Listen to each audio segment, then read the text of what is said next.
You suck! I'll see you again in the dark side.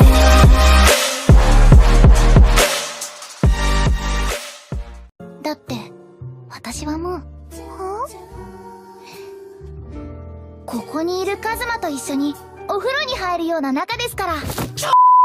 見渡す限りの荒野に一人立っているんだ。そりゃ身震いもするだろう。ふざけんな！この口がまだ俺の悪評を広めるのか！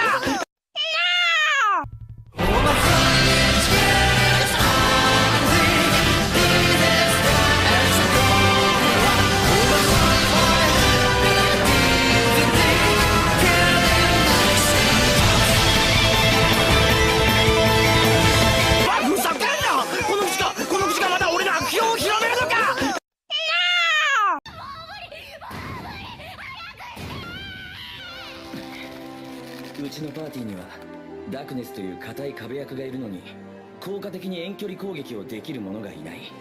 そこで俺が新たなスキルを習得した。そのスキルの名は狙撃。狙撃スキルは運が強いほどに命中率が増す俺にうってつけのスキル。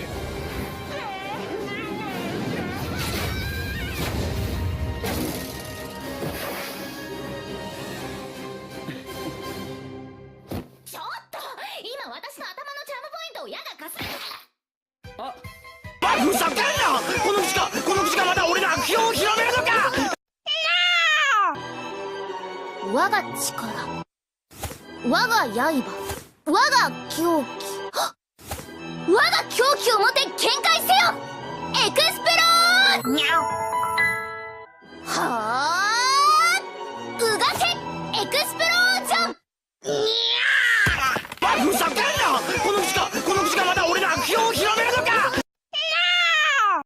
今なんて？チュンチュン丸と言いました。バックレッツバックレッツランランラン。バックレッツバックレッツランランラン。 A few moments later. エクスプロージョン！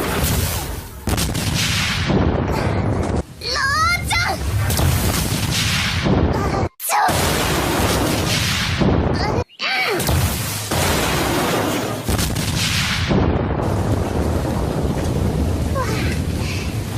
！A few moments later. 明日はダンジョンに行きます。嫌です。行きます。嫌です。行きます。だってダンジョンなんて私の存在価値皆無じゃないですか。爆裂魔法なんて使えないし、私もう本当にただの一般人。お前を仲間にするとき荷物持ちでも何でもするからって言ったの覚えてるか？